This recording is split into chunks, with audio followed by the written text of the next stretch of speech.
Overlap pool liners. Overlap pool liners are the most economical option and are easy to install. They attach to the pool wall with coping strips that hold the liner to the pool wall. A coping strip is a piece of plastic that acts like a wide paper clip that runs along the top of your pool wall. Since it overlaps the swimming pool wall from the inside, the coping strip ensures that the liner is held firmly in place. Because overlapping may cause unevenness when installing, overlap designs are typically limited to a solid color or a uniform pattern. Beaded pool liners. Beaded pool liners are the easiest to replace and come in a wide array of designs. Using a bead receiver that hangs over the top of the pool wall, the beaded liner simply snaps into the receiver, giving you an even and consistent look.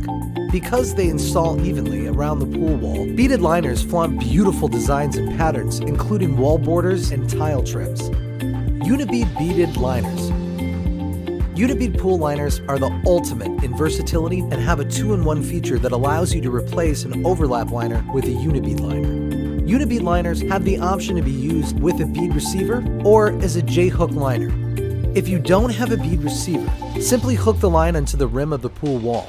If you do have a bead receiver, carefully remove the J-hook portion of the Unibead system and install it like a beaded liner by snapping the liner into place. Both give you a clean look without any excess material hanging over the edge like an overlap liner.